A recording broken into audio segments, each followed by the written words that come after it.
Today we're going to be making this macrame cowhide tapestry together.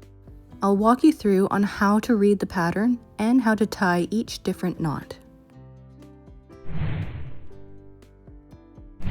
Before we begin, make sure you take a screenshot of the pattern. I'm going to be working off of this square wooden dowel, but you can use a regular wooden dowel or even a branch. Just make sure it's roughly 8 to 9 inches in length. Alright, so the first thing we need to do is attach all our rope onto our wooden dowel. I'm using single strand cotton rope in the size 3.35 millimeters. However, you can also use 4 millimeters since that's easier to find.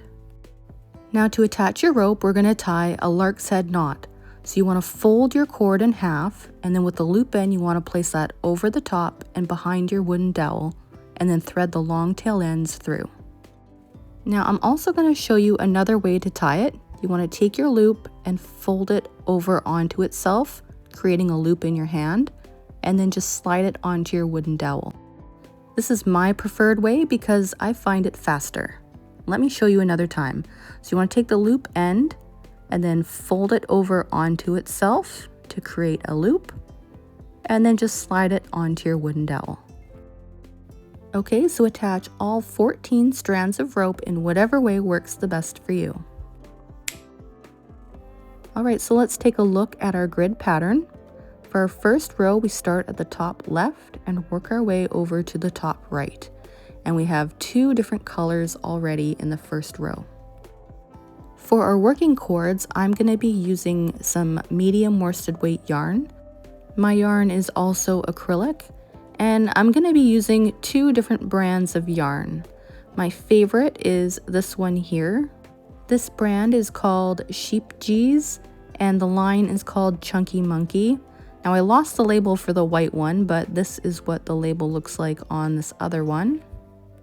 And as you can see, it is an Aran size, which is a medium worsted weight yarn. And it's also acrylic, just like my brown one here. Whatever brand that you buy, make sure that it is half the thickness of your rope. Alright, so snip off a very long strand of your white yarn, and the length doesn't quite matter because whenever you run out, you're just going to attach a new piece. I use roughly my arm span in length. Okay, so our first 2 knots are white, so you want to take your strand of yarn and place it underneath the first strand of white rope, make a loop on your right, wrap your long tail end around and through that loop.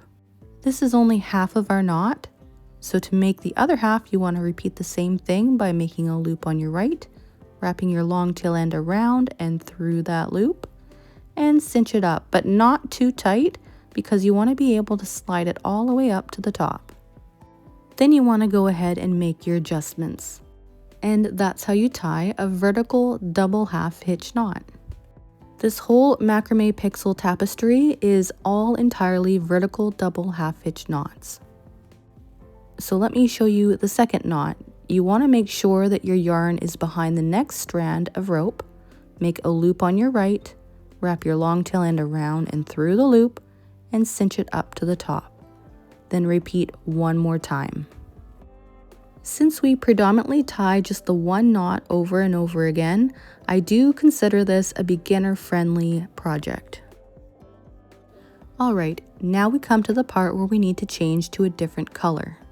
Leave your previous strand of white yarn off to the side and grab your next color and pull a really long strand of yarn. Again, I like to use my arm span in length, but the length doesn't matter, just work with what's comfortable for you. Now to switch colors, you want to attach your brown strand of yarn just the same as we did with the white one. Since we're working from left to right, you want your short tail end on the left and the long on the right. Make a loop on your right, wrap your long tail end around and through the loop, and repeat one more time. Now don't cinch it up too tight because you want to be able to slide it all the way up to the top. And that's how you attach a new color. Now don't worry about the white strand of yarn, we will get back to that in just a minute. For now, we're going to continue tying with our brown strand of yarn, and there is a total of 9 squares, and we did 1. And I'm going to count 8 more strands of our rope and lift the 8th one up over to the side just to keep track of how many knots I need to tie.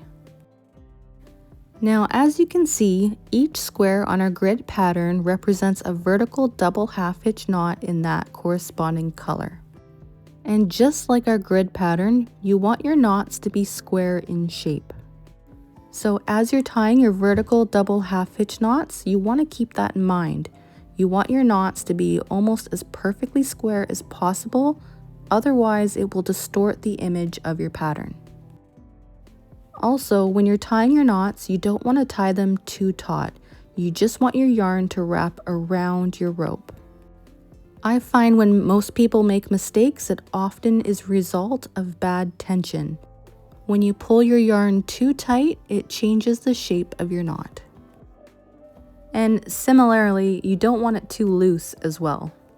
You want it tight enough that it stays put, but not too tight that it puckers. Now we need to switch back to the white yarn. So locate that long strand of white yarn, and what we're going to do is run it underneath the back side of our tapestry. Right where you tied all your brown knots, you want to gather up those strands of rope and lift them up and out of the way. As you can see, what we have behind here is our brown strands of our yarn. Just leave these in the back here and grab your white strand of yarn and run it underneath. So you want it under your white strands of rope, but on top of your brown strands of yarn. Then just grab your next strand of rope and tie your vertical double half hitch knot just the same as you would before. Now, as you can imagine, this will leave a fairly large stitch in the back of your project. That is totally fine and what it should look like. There are other options on how to finish the back, but I'll let you know when we get to the end of this project. Here we need to switch back to the brown yarn. So just like we did before, we're going to locate our brown yarn, lift up your rope, and then run your brown yarn across and on top of the previous white strand of yarn. Then continue tying your vertical double half hitch knot just the same as you were before. Now this time we only ran it underneath one cord, but if you're running it behind multiple cords, be careful not to pull your running strand in the back too tight. It could cause your whole project to buckle. So when we're switching back and forth, you're always going to run it behind the back. Now the only time when you don't want to run it is if you're switching from one end to the next. Then it doesn't make sense to just run it all the way across your entire project. At that point, I would just attach a new piece. Alright, once you make it all the way across your first row, what I recommend doing is marking off each row you complete. So when you take a screenshot of the pattern and print it out, you want to highlight this row. So for our second row, instead of going from left to right, we're going to go back in the opposite direction. When working on macrame pixel patterns, we are zigzagging our way all the way down to the bottom. So to go back in the opposite direction, locate your last white strand of yarn. And what you're going to do is you're going to place it underneath the last strand of white rope, but dragging it over to the left this time. Then we're going to tie our vertical double half hitch knots, but this time we're going to make a loop on our left, wrap it around and through the loop, cinch it up to the top, and then repeat one more time to finish our knot. So make a loop on the left, wrap it around and through the loop, and cinch it up. So it's pretty much exactly the same as the first row, only we're going backwards.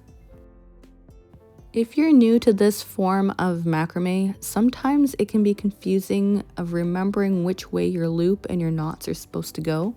What helps me remember is that my loop and my yarn are always going to be pointed in the direction that you're going to go in. So if you're working on a row that is going from left to right, then the direction that you're heading is right, so your loop should be on the right hand side.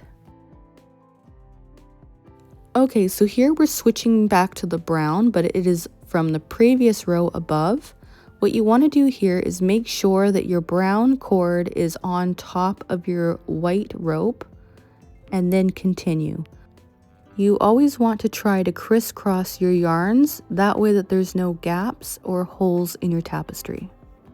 Now, if I didn't do that here, it would probably be okay, but if you're working on a tapestry that has a great big block of columns of color, then that constant switching back and forth, there could be a gap right in between your colors. Does that make sense? So for an example, if one cord is all just straight white all the way down, and then the next cord next to it is straight brown all the way straight down, then you would have two separate strands of cord but with different colors. I'm not sure I'm explaining this properly. Let me give you an example. I grew up in the 90s and we used to put rope on our hair by tying a braid and then wrapping rope around that braid, so you had kind of like a friendship bracelet but in your hair. Do you remember those? Anyways, if you don't crisscross your cords, you will have a long strand of just a solid block of color, just kind of like what we did in the 90s with our hair. And you don't want that for your tapestry. You don't want separate strands of rope with just one single color all the way down. So when you crisscross it over, it prevents it from being apart like that. Anyways, I hope that example made sense. Okay, so continuing on with our pattern, make sure you highlight each row that you complete, and we're going to continue to zigzag all the way down our grid pattern.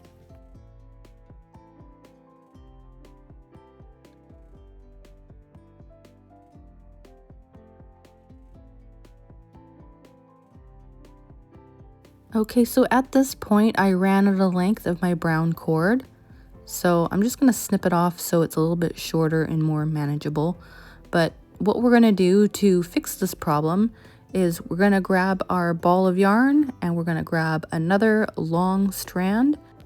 And again, I like to work with roughly my arm span, so about 60 inches or so. And we're going to attach our new piece just the same as we did at the start, except right now we're on a row that's going backwards. So that means our loop is not going to be on the right side, it's going to be on the left side because we're going in the left direction. Now, don't worry about this extra little tail from your previous strand, just kind of tuck that up behind and then attach your new piece just the same as you did at the start, only we're going in reverse. So make a loop on your left, wrap your long tail end around and through the loop, and then repeat one more time. So make your loop on your left, wrap it around and through the loop, and cinch it up, but not too tight, of course, because you want to be able to slide it all the way up to the top. This is why I say it doesn't matter whenever you go to measure out your strand of yarn.